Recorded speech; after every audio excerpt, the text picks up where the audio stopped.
O agronegócio tem sido pauta na mídia, por demonstrar números impressionantes. Mas será que essa explosão do agro é momentânea? Será que o crescimento do setor é sustentável? O Ricardo Funari, VP comercial da Syncro, e o Erlon Costa, diretor de contas da Ninicom, respondem essas perguntas em nosso primeiro vídeo da série sobre o agronegócio. Acompanhe. Boa tarde àqueles que nos ouvem. Estamos aqui hoje para falar de um assunto muito presente, que é o agronegócio. Meu nome é Ricardo Funari, eu sou VP comercial de alianças da Syncro. Estou aqui com meu amigo Erlon, da Ninicom, também uma empresa parceira da Syncro há muitos anos. E hoje vamos estar falando sobre, como eu falei, sobre agronegócio, né? Temos até já um fundo temático, né, sobre o agronegócio. Passo a palavra ao Erlon para que ele também possa se apresentar. Boa tarde a todos. Como o Funari já me apresentou, meu nome é Erlon, eu sou o diretor executivo da Ninicom, uma consultoria especializada em aplicações Oracle, e sou responsável hoje pela vertical agro, que é um dos assuntos que a gente vai conversar, bater um papo hoje que não preocupa, mas sim chama atenção no Brasil e no mundo. Então, é um assunto de alta relevância para todos nós. Ótimo, Erlon. E de fato, o agronegócio tem sido pauta de notícias da mídia, e demonstra números impressionantes, né? O total de exportações de produtos do agronegócio cresceu de abril do ano passado, de 2020, para abril desse ano, 44% em dólares. O agronegócio segurou a queda ainda maior do PIB, né, em 2020, por conta da pandemia, que foi de menos 4,1%, e na contramão do agronegócio, que ainda segurou essa redução. E nós vemos aí o agronegócio gerando empregos e contribuindo em muito para a nossa balança comercial, né? O saldo da nossa balança comercial também cresceu nos primeiros 4 meses desse ano, quase 100%. E aí eu pergunto ao Erlon, o porquê desse boom? Isso é uma coisa momentânea, é uma bolha, é a recomposição de estoques das commodities, cujos estoques foram zerados por conta da pandemia? A que você atribui essa explosão? Ari, como você comentou, né, nós tivemos o ano 2020 excepcional no agronegócio. Como você comentou aí, enquanto o Brasil recuou 4,1%, nós crescemos 24% no agronegócio. Chegamos em 26% do PIB brasileiro. Ou seja, 1/4 daquilo que a gente produz no Brasil vem do agronegócio, em termos de PIB. Se a gente olhar 2020 de forma isolada, a gente vai perceber que vários aspectos e fatores contribuíram, né? Como você comentou, a gente teve uma alta de consumo grande, já vem acontecendo. Muitos países, em função da pandemia, aumentaram os estoques internos, por segurança. Mas a gente teve a variação do câmbio, a gente teve uma safra recorde ano passado, foram 257 milhões de toneladas produzidas. Teve a questão do rebanho, da recomposição do rebanho suíno-chinês, que tinha passado por uma crise de 2019, e em 2020 consumiu muito milho, muita soja, aumentando o consumo para poder produzir ração animal. Então, sem dúvida, 2020 foi um ano excepcional. Mas, se a gente isolar um pouco o ano de 2020, a gente vai perceber que o agro brasileiro ele já vem sofrendo mudança há quase 2 décadas. Alguns exemplos importantes, né? Nos 20 últimos anos, o Brasil produziu 210% a mais de grãos do que já produzia, enquanto a média mundial é de 60%. Então, é um aumento aí bastante significativo. Impressionante. Que é voltado à produtividade, mecanização, né, e outros fatores aí do campo. Por outro lado, o Brasil, nos últimos 10 anos, aumentou a participação no mercado mundial de alimentos de 20 bilhões para 100 bilhões no último ano.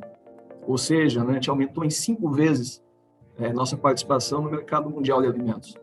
Hoje, o Brasil, para você ter ideia, ele alimenta aproximadamente 800 milhões de pessoas no mundo. A gente está falando aí de praticamente mais de 3 vezes a população brasileira.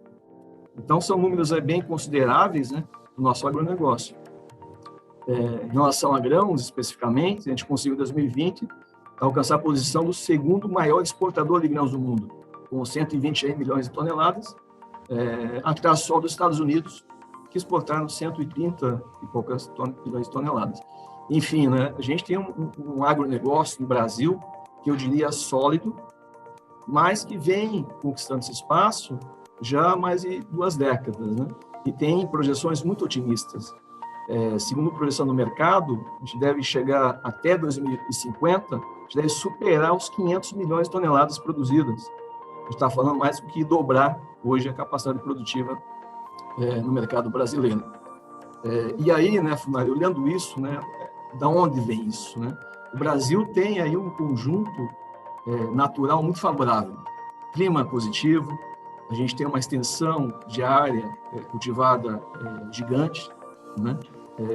Embora o Brasil hoje use só 30% da área da sua extensão territorial no agronegócio, e não somos os maiores em extensão de área cultivável. Se você observar, o Brasil é o 5º país em extensão de área cultivada. Na nossa frente tem China, tem Índia, Estados Unidos, enfim. Ou seja, nós temos vários fatores naturais que contribuem positivamente. Mas nossa visão, não adianta você só produzir. Não adianta você só produzir bem, né? Tudo aquilo que acontece no campo, e o campo teve uma importância grande aí, a gente diz que ano passado o setor primário aumentou 50% a produção. Então é algo interessante. Mas tudo que é produzido tem que ser transportado, comercializado, processado, comercializado, enfim, existe a necessidade de uma infraestrutura que permita o desenvolvimento de toda a cadeia que existe no agronegócio. Então, nossa visão, esse movimento que já acontece há mais de 2 décadas, está muito relacionado à profissionalização. A profissionalização do campo, em primeiro lugar, como eu citei, aumento aí no setor primário, isso vem muito de usar técnicas modernas, melhores equipamentos. Hoje, o parque de equipamento é avançado, a gente tem aí produtores com equipamentos de última geração, a parte de biotecnologia, e o mercado começa aí a adotar o Agro 4.0, que tem aí a promessa de trazer para o campo muito mais eficiência, né, melhor uso dos equipamentos, além da agricultura de precisão. Então, todos os fatores aí têm influenciado positivamente para a gente ter, né, no Brasil, um reconhecimento a nível mundial de ser um dos players aí no agronegócio mundial. Muito boa a sua visão, Erlon. Acho que você conseguiu resumir de uma maneira muito inteligente, né, a realidade do nosso mercado agro, do nosso setor agro. E, de fato, pelo que você falou, né, não é algo recente, é algo que vem sendo construído há 20 anos, então sustentável, né? E você bem disse, às vezes a gente fica dando muita ênfase às mazelas do Brasil, né? Custo Brasil, etc., mas acho que nesse caso a gente tem aí o mérito Brasil, né? E como você falou, claro, somos um país abençoado, temos que reconhecer isso, né? Não dá para olhar para o Brasil e não perceber isso, mas o fator de tecnológico pesa bastante, né? Não temos a maior área cultivável, como você colocou, mas estamos à frente de países como Índia e como China, por exemplo, na exportação de grãos, né? Então, tem um ponto importante, né? Que a gente, nesse contexto a gente não pode esquecer, que é um ator muito importante nisso tudo, que são as cooperativas. Né? Perfeito. A gente fala de profissionalização do campo, mas quando a gente fala em profissionalizar o campo, a gente fala em investimento, a gente fala em investimento em insumos, em antecipação, a gente fala em acompanhamento, né, de assistência técnica. As cooperativas, na nossa visão, nessas últimas décadas, né, elas também começaram a se profissionalizar e, com isso, conseguiram ou permitiram ao produtor ter recursos importantes para o desenvolvimento da produção, seja máquina, equipamentos, tecnologia, financiamento e toda a infraestrutura para que ele consiga dar vazão à produção. Porque não é fácil no Brasil, com a nossa dimensão e com os nossos desafios logísticos. Exato. Né? E nesse contexto, até Funari, um exemplo que eu lembro agora, conversando, como eu comentei, esse movimento não é de agora. Esse movimento aí a gente tem de 10, 15, 20 anos atrás. E mais ou menos há uns 10 ou 15 anos, clientes que são hoje nossos clientes do agronegócio, né, já nos procuravam, já vendo, entendendo que o mercado ia crescer, os volumes iam crescer, as operações iam crescer, e eles não queriam ser um gargalo que impedisse o crescimento ou que permitisse a evasão dos cooperados para outras empresas. Então, na época, empresas que faturavam 400, 500, 700 milhões já começaram a investir dentro de casa. Investimento que eu digo é profissionalizar a gestão, com sistemas, com tecnologia moderna, para permitir e suportar esse crescimento.